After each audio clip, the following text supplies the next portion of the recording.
Es un hombre corpulento, de cara ancha, tostada. He leído sus cosas, propone. Lo felicito. Mientras sirve 2 grandes vasos de whisky, me va informando casualmente que tiene 20 años de servicios de informaciones, que ha estudiado filosofía y letras, que es un curioso del arte. No subraya nada, simplemente deja establecido el terreno en que podemos operar, una zona vagamente común.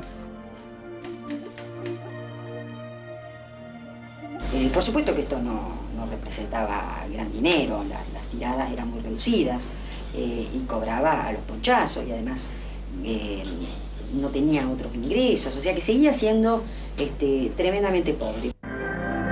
A fines de 1968, Walsh rompe con Pirí Lugones y comienza su relación con Lilia Ferreira, a la que le lleva casi 20 años. La relación con Pirí se interrumpe tormentosamente tal cual se había desarrollado, es decir, Pirí no aceptó buenamente la separación con Rodolfo, por lo tanto las escenas de reclamos y los escándalos simpáticos o trágicos se sucedieron a todo lo largo y lo ancho de Buenos Aires. Rodolfo se acababa de separar de su tercer mujer.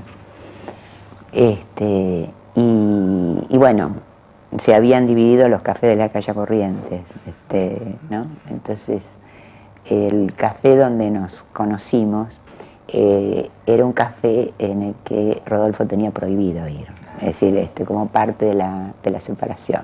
Su nueva mujer, que era Lilia, era una par nuestra, por una cuestión de edad, y así la tratábamos nosotros, ¿no? Es decir, los jóvenes somos todos nosotros, y el único viejo acá sos vos, y todos estamos mirando a ver cuándo vas a hacer algo concreto. O sea que esta presión un poco salvaje que yo te estoy narrando... No, en ese momento, en la primera charla que tuve con él, no fue lo militante, sino la seducción, el encanto de una charla con alguien que uno percibía como yo te diría como una gran humanidad. Además del otro enganche, que el otro enganche es absolutamente privado y no voy a hablar de ese. En esa época mi hermana se viene a vivir a Buenos Aires y había una muy fuerte demanda sobre papá en el sentido de que Vicky venía a vivir a Buenos Aires. Papá debía procurar una casa para que Vicky pudiera vivir en Buenos Aires.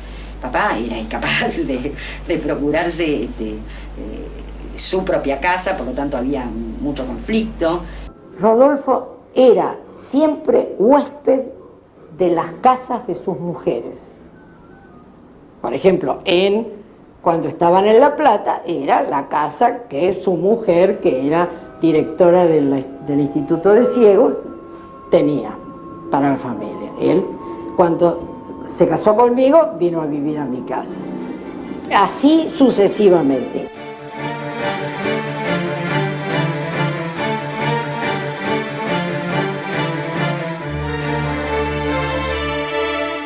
O sea, Vicky era la razonadora, la más inteligente, la más calculadora, la más equilibrada, y es la que primero define su condición militante. Cuando Vicky define su condición militante, empieza a exigirle a papá. Vicky. En realidad Vicky, en cierta forma, digo, es como que primero se incorpora, pero es simultáneo en todo más. Pero en un momento determinado Vicky llegó a tener más nivel que Rodolfo en la organización, el montonero, ¿no? Lo encara papá en términos de, y bueno, vos muy intelectual, muy comprometido, mucho compromiso político, pero vos ¿qué? ¿Vos sos un revolucionario o qué? Dice, cuando uno dice de sí mismo que es un revolucionario, bueno, hacer la revolución, qué joder.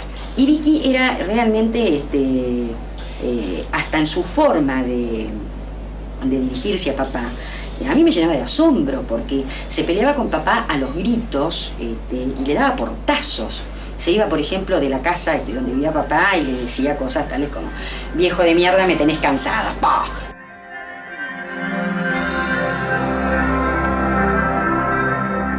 Walsh concurre a un congreso de intelectuales en Cuba y a la vuelta, en su paso por Madrid, se entrevista con Juan Domingo Perón y conoce a Raimundo Ongaro, del Sindicato Gráfico.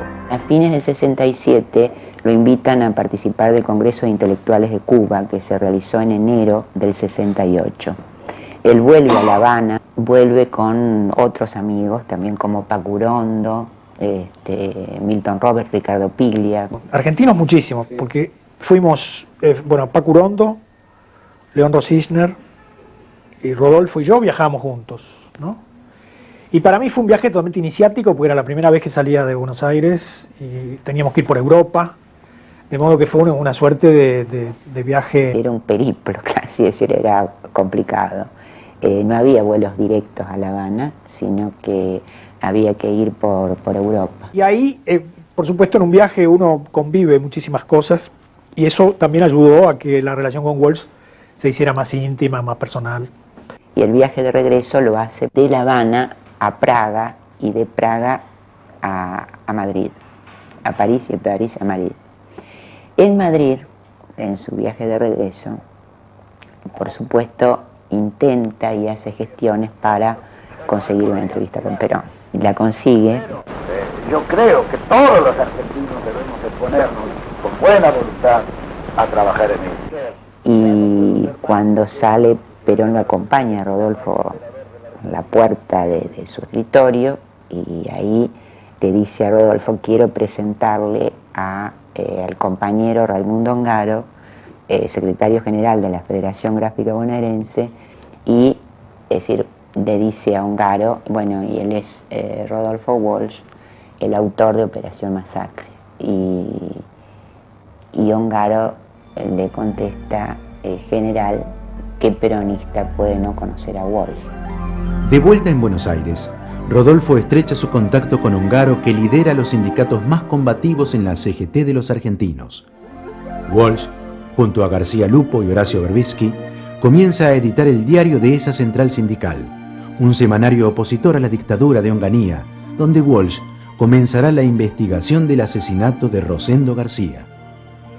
Entonces, en marzo, en la primera semana de marzo, Rodolfo va a la Federación Gráfica Bonaerense y ahí ya se encuentra con Ongaro. Entonces íbamos ahí a Paseo Colón, 731. Ahí es el encuentro también de Rodolfo con lo que era la militancia sindical peronista y la militancia de base peronista, y mucha gente que venía de la resistencia peronista. Aparezca que hay una CGT donde se reúnen dirigentes, eso no justifica que allí estén representadas la voluntad de la mayoría de los trabajadores argentinos. Por lo tanto, la CGT puede estar dentro de un edificio, fuera de un edificio, puede estar dentro de una cárcel o dentro de una conciencia.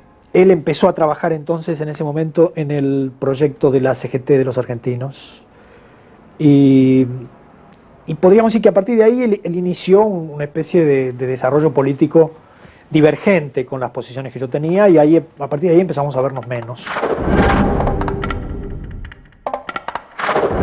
Cuando Rodolfo toma el compromiso de hacer el periódico de la CGT de los argentinos, nos llamó Horacio Berbisky a mí, me dijo: la idea es hacer esto y sacarlo cuanto antes, y ahí nos pusimos a hacerlo, ¿no?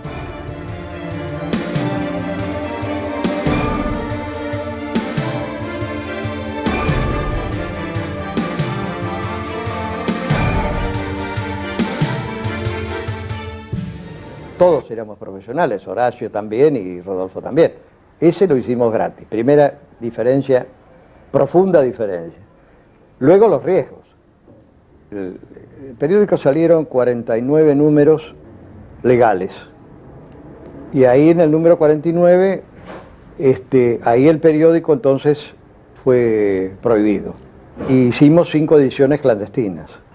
Esto también era diferente, porque había que, además, la edición clandestina la hicimos un equipo de 3 personas nada más. Quiero decir, la hicimos materialmente, se hacía en una imprenta de la calle Perú, que estaba en un edificio que estaba clausurado, con una máquina plana. en papel de libro, y de eso se hacían 1500 ejemplares, había que hacerlo a